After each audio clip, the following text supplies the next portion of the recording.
लेकिन महात्मा जी, ये चौथी बैल खाली क्यों पड़ी है? बेटा, ये अभी जो वर्तमान अधम सुल्तान बादशाह है, उस स्वयं के लिए है। जब वो मरेगा तो उसे भी यही बंधूंगा। वो भी आज ऐसे ही। हे महात्मा जी, मुझ निकम्मे को क्षमा कीजिए। वो अधम सुल्तान में ही हूं। मुझे माफ करो परवरदिगार, मुझसे बड़ी भूल हुई है। इस प्रकार हुई कई घटनाओं ने बादशाह को सोचने पर मजबूर कर दिया और राजपाट से मन हटाकर एकांत में रहने लगा। उधर बादशाह ने कुछ संत महात्माओं को वापस जेल में डाल रखा था। कबीर साहेब पुनः जेल की तरफ जाते हैं।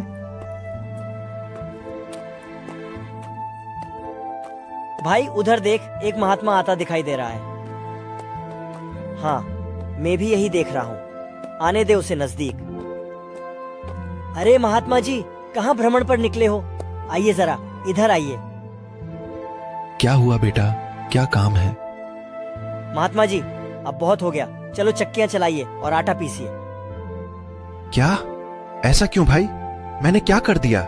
सैनिकों ने कबीर साहब को भी अन्य संतों के साथ जेल में डाल दिया। भाई महात्माओं, हम पहले थोड़ा भगवान को याद कर लेते हैं, फिर चक्कियां चलाएंगे। सभी अपनी आंखें बंद कर लीजिए।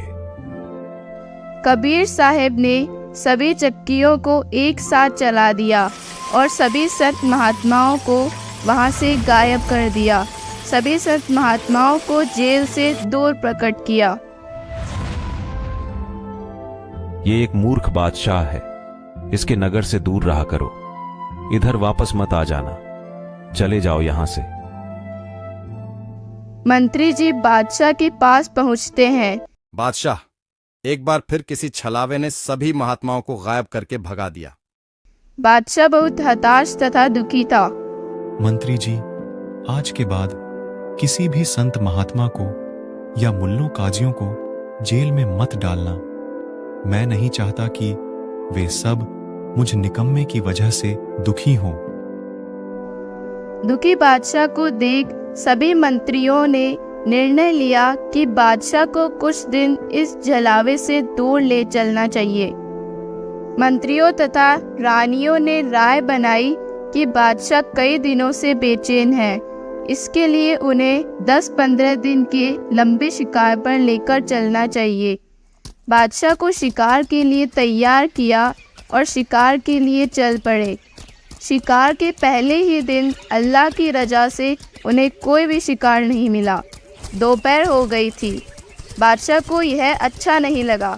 तभी सभी की नज़र एक हिरन पर पड़ी। हिरण को चारों तरफ से घेर लो। जिस किसी के पास से भी हिरण भाग गया तो ठीक नहीं रहेगा। हिरन बादशाह के ही घोड़े के नज़दीक से निकलकर भाग गया। शर्म के मारे बादशाह ने अपना घोड़ा हिरन के पीछे दौड़ा दिया। हिरन घने जंगल की ओर दौड़ गया और बादशाह भी पीछे पीछे आ रहा था।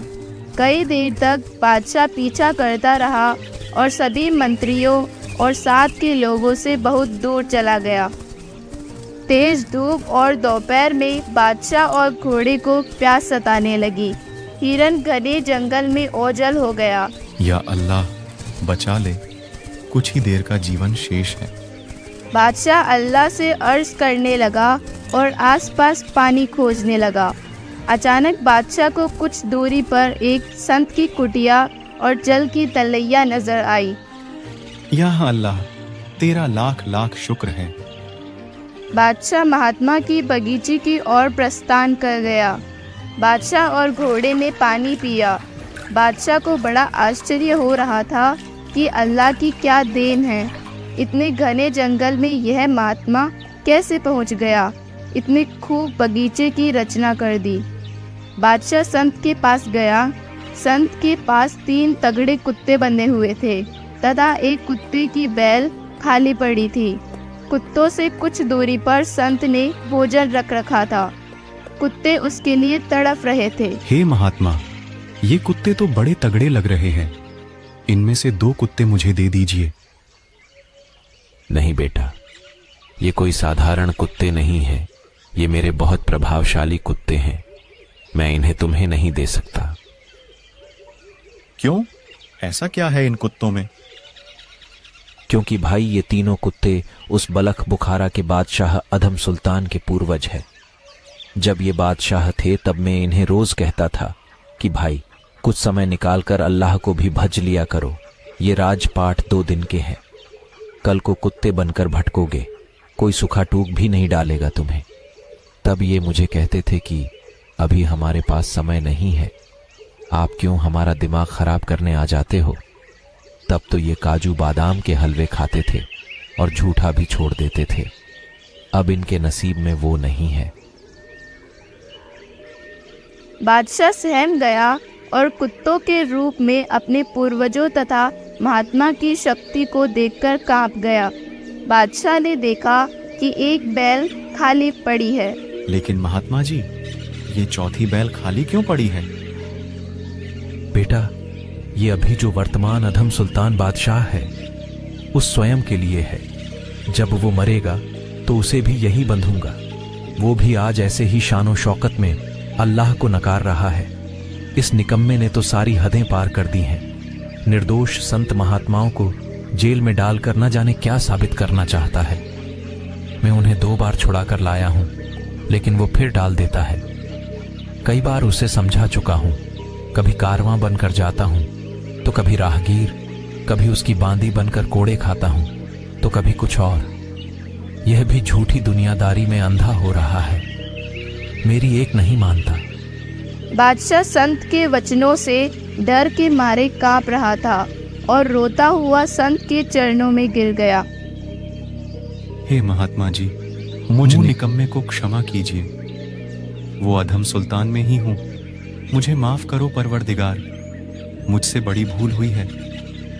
हे महात्मा, मुझ निकम्मे को सच्ची राह आसान करो अल्लाह के स्वरूप। आज के बाद में इसी गलतियां नहीं करूंगा। ये क्या? हे भगवान, वो महात्मा कहाँ गए? क्या यह स्वप्न तो नहीं था?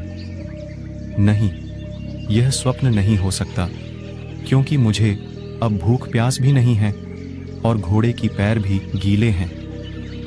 मायूस बादशाह अपने घोड़े पर बैठा और वहां से सीधा मंत्रियों तथा सैनिकों के पास पहुंचा।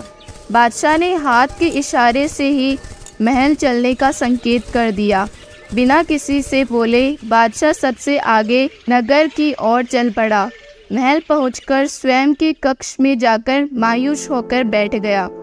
रानियों ने मंत्रियों तथा सैनिकों से बादशाह के बारे में पूछा। पता नहीं बादशाह के साथ क्या हुआ है, हमारे से काफी दूर चले गए थे, फिर न जाने ऐसा क्या हुआ कि सीधा महल चलने का संकेत कर दिया। मंत्री तथा रानियां बादशाह को समझा रही थी। ऐसी बातें तो औरतें किया करती हैं, आप तो मर्द हैं और बादशाह हैं, एक सेवड़े से ऐसा क्या डरना। ये मैं जानता हूं कि वह सेवड़ा है या कोई फरिश्ता। वो क्या चाहता है वो मैं जान चुका हूं। इतने में वहां एक कुत्ता आया। कुत्ता सीधा बादशाह के कक्ष में पहुंच गया। कुत्ते का सिर बड़े बड़े जख्म से भरा था और उनमें कीड़े पड़े हुए थे। कुत्ता ऊंची आवाज में बोलने लगा। ए इब्राहिम भाई, मैं तुम्हारे इस पड़ोस वाले नगर का बादशाह था जो कुछ साल पहले मर गया था। भाई, आज वो सब जीव मेरे से बदला ले रहे हैं जिन्हें मैंने युद्ध और शिकार में मारे थे। मेरे सिर में कीड़े बनकर मुझे खा रहे हैं। भाई, तेरे पास तो अभी समय है और सुधर जा। अल्लाह तेरे लिए ही भटक रहा है, नहीं तो मेरी जैसी दुर्गति तैयार है। इतना कहकर कुत्ता वहां से गायब हो गया। देख लो, अभी सब तुम्हारी आंखों के सामने घटना घटी है। अब तो मुझे अकेला छोड़ दो, चले जाओ यहां से। बादशाह का मन अब केवल परमेश्वर की लीलाओं में ही चक्कर खा रहा था तथा अपनी नासमझी पर रो रहा था। शाम के समय बादशाह अकेले में महल की छत पर बैठा था तथा अल्लाह को याद कर रहा था। उधर एक सेवक ने छत पर कुछ दाने डालकर पक्षी आजाद किए।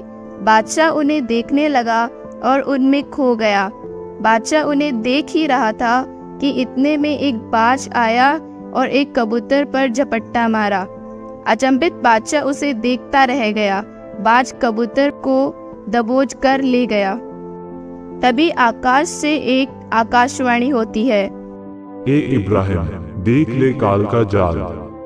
बेटे, एक दिन तुझे भी इस भरे पूरे परिवार से काल ऐसे ही झपट्टा मार कर ले जाएगा और तेरा कुंबा पीछे रोता रह जाएगा। बादशाह अंदर तक कांप गया और दुखी मन से रोने लगा। ये 2D एनिमेशन संत रामपाल जी महाराज के सत्संग प्रवचनों का अंश मात्र है। संपूर्ण आध्यात्मिक ज्ञान प्राप्त करने के लिए अवश्य सुनिए संत रामपाल जी महाराज जी के मंगल प्रवचन। आप संत रामपाल जी महाराज जी के मंगल प्रवचन संत रामपाल जी महाराज एप्लीकेशन पर भी सुन सकते हैं तथा उनके द्वारा लिखी पुस्तकें भी डाउनलोड कर सकते हैं।